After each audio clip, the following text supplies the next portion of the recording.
ಈ ಹುಣ್ಣಿಮೆ ಪರಮೇಶ್ವರನಿಗೆ ಅತ್ಯಂತ ಪ್ರಿಯವಾದ ದಿನ. ಈ ದಿನ ಬೆಳಿಗ್ಗೆ ಮತ್ತು ಸಂಜೆ ಸ್ನಾನ ಮಾಡುವ ನೀರಿನಲ್ಲಿ ಇದನ್ನು ಬೆರೆಸಿ ಸ್ನಾನ ಮಾಡಿದರೆ ಸಾಕು, ಅಪ್ರತಿಮ ರಾಜಯೋಗ ಪ್ರಾಪ್ತಿಯಾಗುತ್ತದೆ. ಮಹಾಶಿವನ ಅನುಗ್ರಹದಿಂದ ಸಕಲ ಐಶ್ವರ್ಯಗಳು ಸಿದ್ಧಿಸುತ್ತವೆ. ಅಷ್ಟೇ ಅಲ್ಲದೆ ಹುಣ್ಣಿಮೆ ದಿನದಂದು ನೀರಿನಲ್ಲಿ ಇದನ್ನು ಬೆರೆಸಿ ಸ್ನಾನ ಮಾಡಿದರೆ 1 ಗಂಟೆಯಲ್ಲಿ ಕಷ್ಟಗಳು ದುಃಖಗಳು ದೂರವಾಗುತ್ತವೆ. ಹೀಗೆ ಸ್ನಾನ ಮಾಡೋದ್ರಿಂದ ನಿಮ್ಮ ಜನ್ಮಗಳ ಪಾಪಗಳು ದೂರವಾಗಿ ಕೋಟಿ ಜನ್ಮಗಳ ಪುಣ್ಯ ಬರುತ್ತದೆ. ನಿಮ್ಮ ದೇಹದ ರೋಗಗಳು ಮಾನಸಿಕ ಕಾಯಿಲೆಗಳು ದೂರವಾಗುತ್ತವೆ. ನಿಮ್ಮ ದೇಹಕ್ಕೆ ಹೊಸ ಚೈತನ್ಯ ಮತ್ತು ಉಲ್ಲಾಸ ಬರುತ್ತದೆ. ಇದರ ಬಗ್ಗೆ ಸಂಪೂರ್ಣ ಮಾಹಿತಿ ನೋಡೋಣ ಬನ್ನಿ. ಅದಕ್ಕೂ ಮುಂಚೆ ನೀವಿನ್ನು ಚಾನಲ್ಗೆ ಸಬ್ಸ್ಕ್ರೈಬ್ ಆಗಿಲ್ಲ ಅಂದರೆ ಈಗಲೇ ಸಬ್ಸ್ಕ್ರೈಬ್ ಆಗಿ, ಹಾಗೆ ವಿಡಿಯೋಗೆ ಲೈಕ್ ಮಾಡಿ, ವಿಡಿಯೋ ಸ್ಕಿಪ್ ಮಾಡದೆ ಕೊನೆ ತನಕ ನೋಡಿ. ಎಲ್ಲರೂ ಭಕ್ತಿಯಿಂದ ಓಂ ನಮಃ ಶಿವಾಯ ಅಂತ ಕಮೆಂಟ್ ಮಾಡಿ. ಮಹಿಳೆಯರು ಬೆಳಿಗ್ಗೆ ಬೇಗ ಎದ್ದು ತಣ್ಣೀರಿನ ಸ್ನಾನ ಮಾಡಿ ಮನೆಯನ್ನು ಸ್ವಚ್ಛಗೊಳಿಸಬೇಕು. ಮನೆಗೆಲ್ಲ ಅರಿಶಿನ ನೀರು ಚಿಮುಕಿಸಬೇಕು. ಬಾಗಿಲಿಗೆ ಅರಿಶಿನ ಹಚ್ಚಿ ಕುಂಕುಮ ಇಟ್ಟು ಮನೆಯ ಮುಂದೆ ಸುಂದರವಾದ ರಂಗೋಲಿ ಹಾಕಬೇಕು. ಈ ದಿನ ಮೊದಲು ಪೂಜಾ ಕೋಣೆಯಲ್ಲಿ ದೀಪವನ್ನು ಹಚ್ಚಿ ನಂತರ ತುಳಸಿ ಕಟ್ಟೆಯ ಬಳಿಯೂ ದೀಪವನ್ನು ಹಚ್ಚಬೇಕು. ಅದೇ ರೀತಿ ನಿಮಗೆ ಯಾವುದೇ ಸಮಯದಲ್ಲಿ ನಾಯಿ ಕಂಡರೆ ಆ ನಾಯಿಗೆ ಹಾಲು ಮತ್ತು ಸಕ್ಕರೆ ಬೆರೆಸಿದ ಅನ್ನವನ್ನು ಹಾಕಿ. ಹೀಗೆ ಮಾಡೋದ್ರಿಂದ ಜನ್ಮಾಂತರದ ಪಾಪಗಳು ದೂರವಾಗುತ್ತವೆ, ಮಹಾಪುಣ್ಯ ಬರುತ್ತದೆ.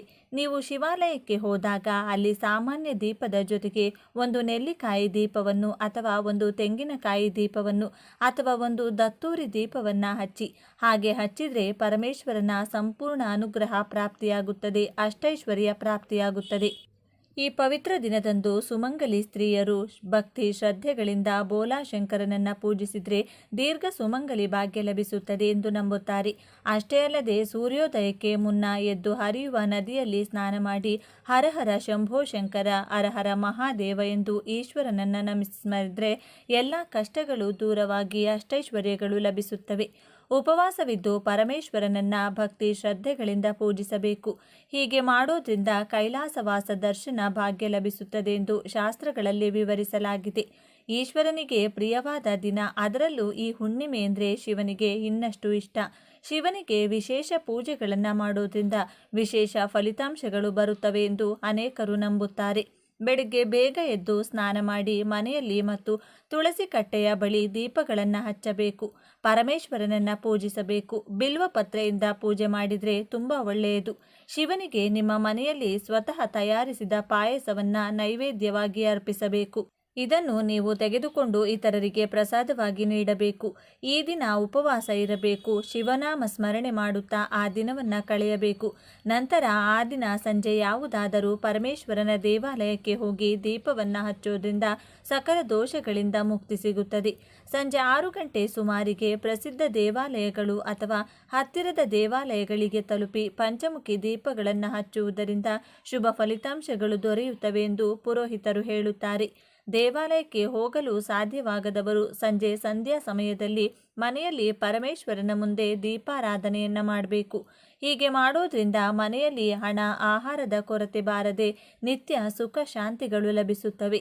ಅತ್ಯಂತ ಪವಿತ್ರವಾದ ಈ ದಿನದಂದು ಬೆಳಿಗ್ಗೆ ಮತ್ತು ಸಂಜೆ ಸ್ನಾನ ಮಾಡುವ ನೀರಿನಲ್ಲಿ 1 ಹಿಡಿ ಉತ್ತರಾಣಿ ಎಲೆಗಳನ್ನು ಅಥವಾ ಬಿಲ್ವಪತ್ರೆ ಎಲೆಗಳನ್ನು ಅಥವಾ 1 ಹಿಡಿ ಬೇವಿನ ಎಲೆಗಳನ್ನು ಹಾಕಿ ಸ್ನಾನ ಮಾಡಿದರೆ ಜನ್ಮಾಂತರದ ದಾರಿದ್ರ್ಯಗಳು ದೂರವಾಗುತ್ತವೆ.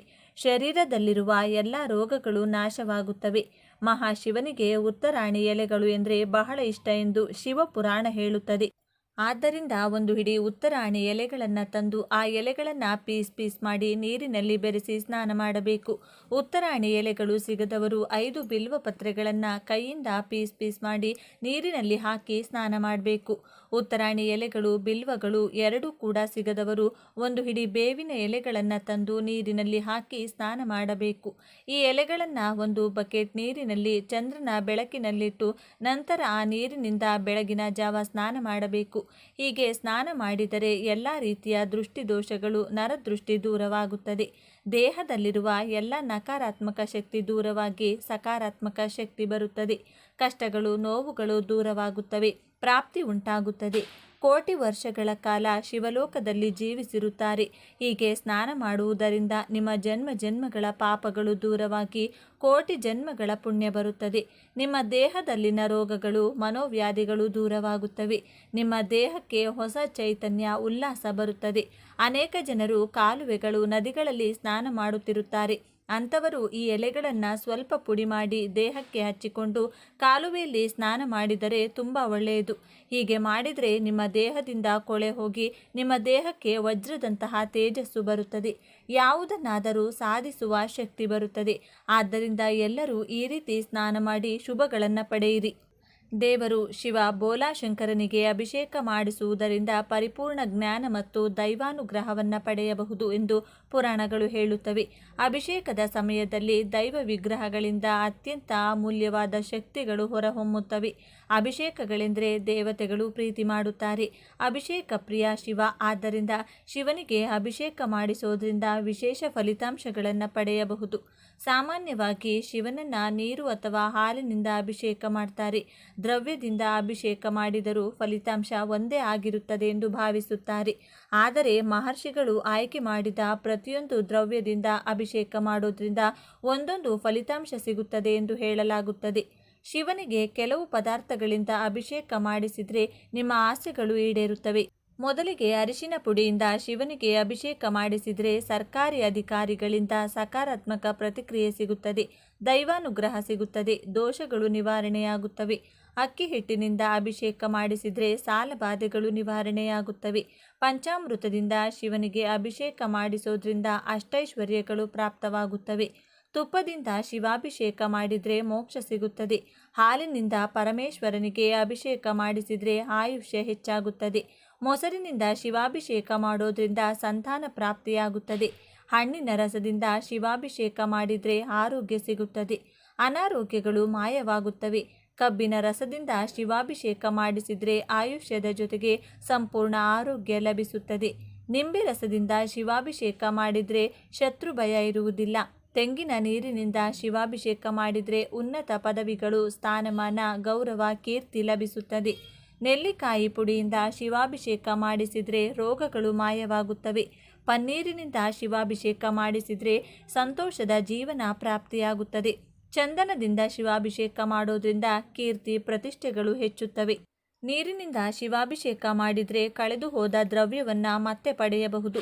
ಮೊಸರಿನಿಂದ ಅಭಿಷೇಕ ಮಾಡಿದರೆ ಬಲ, ಆರೋಗ್ಯ ಲಭಿಸುತ್ತದೆ. ಮಹಾಪಾಪಗಳು ನಾಶವಾಗುತ್ತವೆ. ಅದೇ ರೀತಿ ಅನ್ನಾಭಿಷೇಕದಿಂದ ಯಾವುದೇ ತೊಂದರೆಗಳಿರುವುದಿಲ್ಲ. ಸಕಲ ಸಂತೋಷಗಳು ಲಭಿಸುತ್ತವೆ. ಜೇನುತುಪ್ಪದಿಂದ ಶಿವನಿಗೆ ಅಭಿಷೇಕ ಮಾಡಿದರೆ ಅದ್ಭುತವಾದ ಪಾತ್ರವನ್ನು ಪಡೆಯುತ್ತಾರೆಂದು ಆಧ್ಯಾತ್ಮಿಕ ಹಿರಿಯರು ಹೇಳುತ್ತಾರೆ.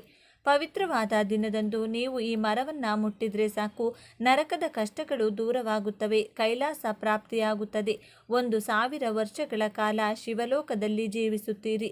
ಲಾಭವಾಗುತ್ತದೆ. ಕೋಟಿ ಮಳೆ ಸುರಿಯುತ್ತದೆ ಎಂದು ಶಾಸ್ತ್ರಗಳು ಹೇಳುತ್ತವೆ. ಈ ದಿನ ಬಿಲ್ವಪತ್ರೆಯ ಮರವನ್ನು ಸ್ಪರ್ಶಿಸಿದರೆ ಸಾಕು, ಶಿವಾನುಗ್ರಹ ಉಂಟಾಗುತ್ತದೆ. ಎಲ್ಲ ಕಷ್ಟಗಳು ದೂರವಾಗಿ ನಮ್ಮ ಜೀವನ ಅದ್ಭುತವಾಗಿ ಬದಲಾಗುತ್ತದೆ. ಏಕೆಂದರೆ ಈ ದಿನ ಬಿಲ್ವಪತ್ರೆ ಮರವನ್ನು ಸ್ಪರ್ಶಿಸಿದರೆ ದೇಹದಲ್ಲಿನ ದೋಷಗಳು, ರೋಗಗಳು, ನಕಾರಾತ್ಮಕ ಶಕ್ತಿಗಳು ದೂರವಾಗುತ್ತವೆ. ನಿಮಗೆ ಅಚಲವಾದ ರಾಜಯೋಗ ಪ್ರಾಪ್ತಿಯಾಗುತ್ತದೆ. ನಿಮ್ಮಲ್ಲಿರುವ ಸಮಸ್ಯೆಗಳು, ಕಷ್ಟಗಳು ದೂರವಾಗುತ್ತವೆ. ಆದ್ದರಿಂದ ನಿಮಗೆ ಎಲ್ಲಿ ಬಿಲ್ವಪತ್ರೆ ಮರ ಕಂಡರೂ ಆ ಮರಕ್ಕೆ ಹೇಳಿ ಸ್ವಲ್ಪ ನೀರು ಹಾಕಿ, ನಂತರ ಬಿಲ್ವಪತ್ರೆ ಮರದ ಸುತ್ತಲೂ 3 ಪ್ರದಕ್ಷಿಣೆ ಮಾಡಿ, ನಂತರ ಬಿಲ್ವಪತ್ರೆ ಮರವನ್ನು 11 ಬಾರಿ ಸ್ಪರ್ಶಿಸಿ. ಹಾಗೆ ಸ್ಪರ್ಶಿಸುವಾಗ ನಿಮ್ಮ ಮನಸ್ಸಿನಲ್ಲಿರುವ ಆಸೆಯನ್ನು ಹೇಳಿಕೊಳ್ಳಿ. ಹಾಗೆ ಹೇಳ್ಕೊಳ್ಳೋದ್ರಿಂದ ನಿಮ್ಮ ಆಸೆ ಬೇಗನೆ ಈಡೇರುತ್ತದೆ. ಹೀಗೆ ಬಿಲ್ವಪತ್ರೆ ಮರವನ್ನು ಸ್ಪರ್ಶಿಸಿದ ನಂತರ ಆ ಮರದ ಕೆಳಗೆ ಒಂದು ಮಣ್ಣಿನ ದೀಪವನ್ನು ಹಸುವಿನ ತುಪ್ಪ ಅಥವಾ ಎಳ್ಳೆಣ್ಣೆ ಹಾಕಿ 3 ಬತ್ತಿಗಳನ್ನು ಹಾಕಿ ಒಂದು ದೀಪವನ್ನು ಹಚ್ಚಿ, ನಂತರ ಸ್ವಲ್ಪ ಸಮಯ ಬಿಲ್ವಪತ್ರೆ ಮರದ ಬಳಿ ಕುಳಿತುಕೊಳ್ಳಿ. ಬಿಲ್ವಪತ್ರೆ ಮರದಿಂದ ಬರುವ ಗಾಳಿಯನ್ನು ಉಸಿರಾಡಿ. ಹಾಗೆ ಉಸಿರಾಡುವುದರಿಂದ ನಿಮಗೇನಾದರೂ ರೋಗಗಳು, ನೋವುಗಳಿದ್ರೆ ದೂರವಾಗುತ್ತದೆ. ಇದನ್ನೆಲ್ಲ ಮಾಡುವ ಸಮಯವಿಲ್ಲ ಎಂದು ಭಾವಿಸುವವರು ಬಿಲ್ವಪತ್ರೆಯ ಮರವನ್ನು ಸ್ಪರ್ಶಿಸಿದರೆ ಸಾಕು, ಅದರಲ್ಲಿರುವ ಅದ್ಭುತ ಶಕ್ತಿಗಳು ನಿಮ್ಮ ದೇಹವನ್ನು ಪ್ರವೇಶಿಸಿ ನಿಮ್ಮದಾಗುತ್ತದೆ. ಸಕಲ ದೇವತೆಗಳ ಅನುಗ್ರಹ ಲಭಿಸುತ್ತದೆ. ಪರಮೇಶ್ವರನ ಅನುಗ್ರಹ ಲಭಿಸುತ್ತದೆ. ಇವತ್ತಿನ ವಿಡಿಯೋವನ್ನು ಮುಗಿಸ್ತಿದ್ದೇನೆ. ಎಲ್ಲರಿಗೂ ಶುಭವಾಗಲಿ. ಈ ವಿಚಾರಗಳು ನಿಮಗೆ ಇಷ್ಟ ಆಗಿದೆ ಅಂತ ಭಾವಿಸ್ತಿದ್ದೇನೆ. ಇಷ್ಟ ಆಗಿದ್ರೆ ನಮ್ಮ ಚಾನಲ್ನ ತಪ್ಪದೇ ಸಬ್ಸ್ಕ್ರೈಬ್ ಮಾಡಿಕೊಳ್ಳಿ. ಈ ವಿಡಿಯೋಗೆ ಒಂದು ಲೈಕ್ ಕೊಡೋದನ್ನು ಮರಿಬೇಡಿ. ಈ ವಿಡಿಯೋವನ್ನು ನಿಮ್ಮ ಫ್ರೆಂಡ್ಸ್ ಆ್ಯಂಡ್ ಫ್ಯಾಮಿಲಿ ಗ್ರೂಪಲ್ಲಿ ಹೆಚ್ಚು ಶೇರ್ ಮಾಡಿ. ಎಲ್ಲರೂ ಭಕ್ತಿಯಿಂದ ಓಂ ನಮಃ ಶಿವಾಯ ಅಂತ ಕಮೆಂಟ್ ಮಾಡಿ. ಈ ಹುಣ್ಣಿಮೆಯ ದಿನ ಮರೆಯದೆ ರಾತ್ರಿ ಒಂದು ನಿಂಬೆ ಹಣ್ಣಿನಿಂದ ಹೀಗೆ ಮಾಡಿದರೆ ಸಾಕು, ಬಡವನು ಕೂಡ ಶ್ರೀಮಂತನಾಗ್ತಾನೆ. ನಿಮ್ಮ ಎಲ್ಲ ಸಮಸ್ಯೆಗಳು ದೂರವಾಗಿ ನಿಮಗೆ ಒಳ್ಳೆಯದಾಗುತ್ತದೆ. ನಿಂಬೆಹಣ್ಣು ಬಹಳ ಶಕ್ತಿಶಾಲಿಯಾಗಿದೆ. ಮನುಷ್ಯನ ಹಣೆ ಬರಹವನ್ನು ಬದಲಾಯಿಸುವ ಶಕ್ತಿ ನಿಂಬೆಹಣ್ಣಿಗಿದೆ. ನಿಂಬೆ ಮರ ದೇವತಾ ವೃಕ್ಷ. ನಿಂಬೆಹಣ್ಣಿಗೆ ದೇವಶಕ್ತಿ, ಪ್ರಕೃತಿ ಶಕ್ತಿ ಹೇರಳವಾಗಿರುತ್ತವೆ. ಈ ಪರಿಹಾರಕ್ಕೆ ಹಳದಿ ಬಣ್ಣದ ಒಂದು ದೊಡ್ಡ ನಿಂಬೆಹಣ್ಣು ಬೇಕು. ಯಾವುದೇ ಗಾಯಗಳು ಅಥವಾ ಕಲೆಗಳು ಇರಬಾರದು. ಅಂತಹ ಹೊಳೆಯುವ ನಿಂಬೆಹಣ್ಣುಗಳು 2 ಬೇಕು. ಅಂದರೆ ಈ ಪರಿಹಾರಕ್ಕೆ ಒಟ್ಟು 2 ನಿಂಬೆಹಣ್ಣುಗಳು ಬೇಕು.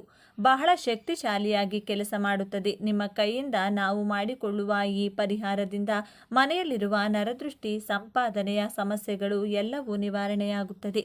ಎಲ್ಲ ರೀತಿಯ ಸಮಸ್ಯೆಗಳಿಂದ ಹೊರಬರಲು ಈ ಪರಿಹಾರವು ಬಹಳ ಚೆನ್ನಾಗಿ ಕೆಲಸ ಮಾಡುತ್ತದೆ. ಹಾಗಾದರೆ ಇಷ್ಟೊಂದು ಶಕ್ತಿಶಾಲಿ ಈ ದಿನ ನಿಂಬೆಹಣ್ಣಿನಿಂದ ಏನು ಮಾಡಬೇಕು ಎಂಬುದನ್ನು ಈಗ ನಾವು ಈ ವಿಡಿಯೋದಲ್ಲಿ ವಿವರವಾಗಿ ತಿಳಿದುಕೊಳ್ಳೋಣ ಬನ್ನಿ. ಅದಕ್ಕೂ ಮುಂಚೆ ನೀವಿನ್ನು ಚಾನಲ್ಗೆ ಸಬ್ಸ್ಕ್ರೈಬ್ ಆಗಿಲ್ಲ ಅಂದರೆ ಈಗಲೇ ಸಬ್ಸ್ಕ್ರೈಬ್ ಆಗಿ, ಹಾಗೆ ವಿಡಿಯೋಗೆ ಲೈಕ್ ಮಾಡಿ, ವಿಡಿಯೋ ಸ್ಕಿಪ್ ಮಾಡದೆ ಕೊನೆ ತನಕ ನೋಡಿ.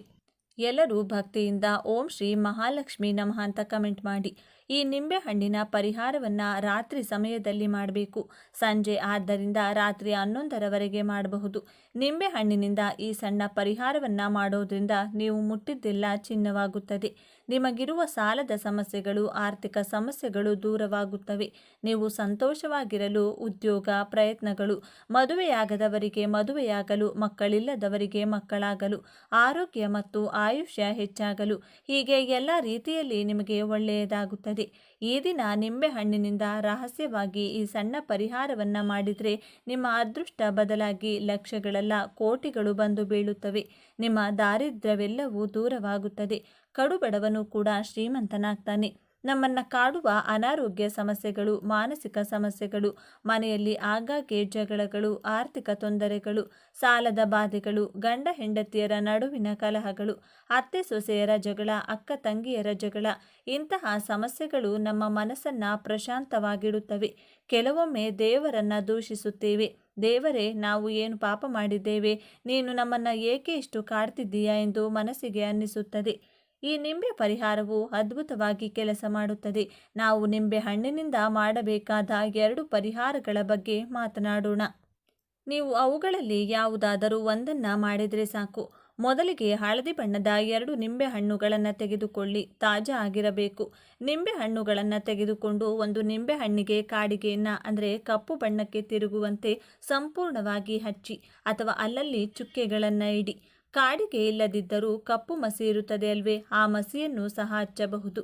ನಿಂಬೆಹಣ್ಣನ್ನು ಕಪ್ಪಾಗಿಸಿ ನಂತರ ಇನ್ನೊಂದು ನಿಂಬೆಹಣ್ಣಿಗೆ ಕುಂಕುಮದಲ್ಲಿ ಸ್ವಲ್ಪ ರೋಸ್ ವಾಟರ್ ಅಥವಾ ನೀರನ್ನು ಬೆರೆಸಿ ಪೇಸ್ಟ್ ಮಾಡಿ ಹಚ್ಚಿ. ಕೆಂಪು ನಿಂಬೆಹಣ್ಣು ದೃಷ್ಟಿದೋಷವನ್ನು, ಕೆಟ್ಟದ್ದನ್ನು ಹೀರಿಕೊಳ್ಳುತ್ತದೆ.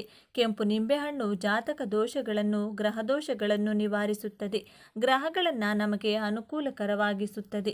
ಹೀಗೆ ಒಂದು ನಿಂಬೆಹಣ್ಣಿಗೆ ಕಾಡಿಗೆ, ಇನ್ನೊಂದು ನಿಂಬೆಹಣ್ಣಿಗೆ ಕುಂಕುಮ ಹಚ್ಚಿ ಈ 2 ನಿಂಬೆಹಣ್ಣುಗಳನ್ನು ಒಂದು ತಟ್ಟೆಯಲ್ಲಿಟ್ಟುಕೊಂಡು ಅಥವಾ ಅಂಗೈಯಲ್ಲಿಟ್ಟುಕೊಂಡು ನಿಮ್ಮ ಮನೆಯಲ್ಲಿ ಪ್ರತಿ ರೂಮ್ನಲ್ಲಿ ಅಂದರೆ ಅಡುಗೆ ಮನೆ, ಮಲಗುವ ಕೋಣೆ, ಹಾಲ್, ಮನೆಯ ಸುತ್ತಮುತ್ತಲಿನ ಆವರಣದಲ್ಲಿ ಒಮ್ಮೆ ತಿರುಗಾಡಿ. ಹಾಗೆ ತಿರುಗಾಡುವಾಗ ಕೆಟ್ಟದ್ದೆಲ್ಲ ಹೋಗಬೇಕು, ದೋಷಗಳೆಲ್ಲ ಹೋಗಬೇಕು, ಏನಾದರೂ ಪೀಡೆಗಳಿದ್ದರೆ ಹೋಗಬೇಕು ಎಂದು ಸಂಕಲ್ಪ ಮಾಡಿಕೊಳ್ಳಿ. ನಂತರ ಆ ನಿಂಬೆ ಹಣ್ಣುಗಳನ್ನು ಯಾರೂ ತುಳಿಯದ ಜಾಗದಲ್ಲಿ ಅಥವಾ ಚರಂಡಿಯಲ್ಲಿ, ಹರಿಯುವ ನೀರಿನಲ್ಲಿ ಅಥವಾ ಯಾವುದಾದರೂ ಮರದ ಬುಡದಲ್ಲಿ ದೂರ ಎಸೆಯಿರಿ. ಆಗ ಆ ಕೆಟ್ಟದ್ದೆಲ್ಲವೂ ದೂರವಾಗುತ್ತದೆ. ಇದು ಮೊದಲ ಪರಿಹಾರ. ಇನ್ನು 2ನೇ ಪರಿಹಾರವೇನೆಂದರೆ, ಈ ದಿನ ರಾತ್ರಿ ಸಮಯದಲ್ಲಿ 2 ನಿಂಬೆ ಹಣ್ಣುಗಳನ್ನು ತೆಗೆದುಕೊಂಡು ಆ 2 ನಿಂಬೆ ಹಣ್ಣುಗಳನ್ನು ಒಂದು ತಟ್ಟೆಯಲ್ಲಿ ಇಡಿ. ಇಡುವ ಮೊದಲು ಆ ತಟ್ಟೆಯಲ್ಲಿ ಒಂದು ಹಿಡಿ ಉಪ್ಪನ್ನು ಸಹ ಹಾಕಿ. ಉಪ್ಪು ಹಾಕಿ ಆ ಉಪ್ಪಿನ ಮೇಲೆ 2 ನಿಂಬೆಹಣ್ಣುಗಳನ್ನು ಇಡಿ. ಉಪ್ಪು ಮತ್ತು ನಿಂಬೆಹಣ್ಣುಗಳು ಇವೆರಡೂ ಸಹ ಬಹಳ ಶಕ್ತಿಶಾಲಿ ಮತ್ತು ಲಕ್ಷ್ಮೀ ದೇವಿಗೆ ಬಹಳ ಪ್ರಿಯವಾದವು. ಈ ದಿನ ಇವುಗಳಿಗೆ ಇನ್ನಷ್ಟು ಶಕ್ತಿಗಳು ಬರುವುದರಿಂದ ಹೀಗೆ ಉಪ್ಪಿನ ಮೇಲೆ 2 ನಿಂಬೆಹಣ್ಣುಗಳನ್ನು ಇಡಿ. ಆ ನಂತರ 4 ಲವಂಗಗಳನ್ನು ತೆಗೆದುಕೊಂಡು ಈ 2 ನಿಂಬೆಹಣ್ಣುಗಳ 2ರಂತೆ ಲವಂಗಗಳನ್ನು ಚುಚ್ಚಿ ಆ ನಂತರ ಈ ತಟ್ಟೆಯನ್ನು ತೆಗೆದುಕೊಂಡು ಹೋಗಿ ನಿಮ್ಮ ಮನೆಯ ಮುಖ್ಯ ದ್ವಾರದ ಬಲಬದಿಯಲ್ಲಿ ಇಡಿ. ನಂತರ 2 ಕರ್ಪೂರಗಳನ್ನು ತೆಗೆದುಕೊಂಡು 2 ನಿಂಬೆಹಣ್ಣುಗಳ ಮೇಲೆ ಲವಂಗಗಳ ಮಧ್ಯದಲ್ಲಿಡಿ. ನಂತರ ಬೆಂಕಿ ಕಡ್ಡಿ ಸಹಾಯದಿಂದ ಆ ಕರ್ಪೂರದ ಬಿಲ್ಲೆಗಳನ್ನು ಹಚ್ಚಿ ಅವು ಉರಿಯುತ್ತಿರುವಷ್ಟು ಹೊತ್ತು ನೀವು ಆ ನಿಂಬೆಹಣ್ಣುಗಳಿಗೆ ನಿಮ್ಮ ಕೋರಿಕೆಯನ್ನು ಹೇಳಿಕೊಳ್ಳಿ. ನಮಗೆ ಈ ಕಷ್ಟವಿದೆ, ಈ ಸಮಸ್ಯೆ ಇದೆ, ಆ ಸಮಸ್ಯೆ ಇದೆ, ಹೋಗಬೇಕು, ನಮಗೆ ಧನ ಸಂಪತ್ತು ಬರಬೇಕು, ನಮ್ಮ ಜೀವನ ಅದ್ಭುತವಾಗಿ ಬದಲಾಗಬೇಕು, ನಾವು ಕೂಡ ಎಲ್ಲರಂತೆ ಸಂತೋಷದಿಂದ ಬದುಕಬೇಕೆಂದು ಸಂಕಲ್ಪ ಮಾಡಿಕೊಳ್ಳಿ. ಕರ್ಪೂರ ಸುಟ್ಟಾಗ ಲವಂಗ ಸುಟ್ಟರೆ ತಪ್ಪೇನೂ ಇಲ್ಲ. ಕರ್ಪೂರ ಸುಟ್ಟು ಹೋದ ನಂತರ ಆ ತಟ್ಟೆಯನ್ನು ಹಾಗೆ ಬಿಟ್ಟು ನಿಮ್ಮ ಕೆಲಸಗಳನ್ನು ನೋಡಿಕೊಳ್ಳಿ. ಈ ಪರಿಹಾರವನ್ನು ರಾತ್ರಿ ಸಮಯದಲ್ಲಿ ಮಾತ್ರ ಮಾಡಬೇಕು. ಇನ್ನು ಆ ನಿಂಬೆಹಣ್ಣು, ಉಪ್ಪು, ಲವಂಗಗಳನ್ನು ಮರುದಿನ ಬೆಳಿಗ್ಗೆ ತೆಗೆದುಕೊಂಡು ಯಾವುದಾದರೂ ಒಂದು ದೊಡ್ಡ ಹಸಿರು ಮರದ ಬುಡದಲ್ಲಿ ಹಾಕಬೇಕು. ಹೀಗೆ ಈ ಪರಿಹಾರವನ್ನು ಮಾಡಿಕೊಂಡ್ರೆ ಬಹಳ ಅದ್ಭುತವಾದ ಫಲಿತಾಂಶಗಳು ಸಿಗುತ್ತವೆ. ಹೀಗೆ ಈ 2 ಪರಿಹಾರಗಳು ಅಥವಾ ಇವುಗಳಲ್ಲಿ ಯಾವುದಾದರೂ ಒಂದು ಪರಿಹಾರವನ್ನು ಮಾಡಿಕೊಂಡ್ರೆ ನಿಮ್ಮ ಮನೆಯ ವಿಷಯದಲ್ಲಿ ವೈಯಕ್ತಿಕವಾಗಿರುವ ಎಲ್ಲ ಕೆಟ್ಟದ್ದು ದೂರವಾಗಿ ಲಕ್ಷ್ಮೀದೇವಿ ನಿಮ್ಮ ಮನೆಯಲ್ಲಿ ನೆಲೆಸುತ್ತಾಳೆ. ನಿಮ್ಮ ಜೀವನ ಶಾಂತಿಯುತವಾಗಿರುತ್ತದೆ. ಇದು ಬಹಳ ಶಕ್ತಿಶಾಲಿಯಾಗಿ ಕೆಲಸ ಮಾಡುತ್ತದೆ. ಈ ನಿಂಬೆ ಪರಿಹಾರದಿಂದ ನಿಮ್ಮ ಎಲ್ಲ ಸಮಸ್ಯೆಗಳು, ಆರ್ಥಿಕ ಸಮಸ್ಯೆಗಳು ದೂರವಾಗುತ್ತವೆ. ಹೀಗೆ ಎಲ್ಲ ರೀತಿಯಲ್ಲೂ ನಿಮಗೆ ಒಳ್ಳೆಯದಾಗುತ್ತದೆ. ಈ ದಿನದಂದು ಒಂದು ಗ್ಲಾಸ್ ಅಥವಾ ಚೊಂಬಿನಲ್ಲಿ ನೀರನ್ನು ತೆಗೆದುಕೊಂಡು ಆ ನೀರಿನಲ್ಲಿ ಸಣ್ಣ ಬೆಲ್ಲದ ತುಂಡನ್ನು ಪುಡಿ ಮಾಡಿ ಬೆರೆಸಿ, ಹಾಗೆ ಚಿಟಿಕೆ ಅರಿಶಿನವನ್ನು ಸಹ ಬೆರೆಸಿ, ನಂತರ ಆ ನೀರನ್ನು ಹತ್ತಿರದ ಬೇವಿನ ಮರದ ಬಳಿಗೆ ತೆಗೆದುಕೊಂಡು ಹೋಗಿ ಬೇವಿನ ಮರದ ಬುಡದಲ್ಲಿ ಸುರಿದು ನಮಸ್ಕರಿಸಿದರೆ ಗ್ರಹದೋಷಗಳು ಮತ್ತು ಜಾತಕ ದೋಷಗಳು ದೂರವಾಗುತ್ತವೆ.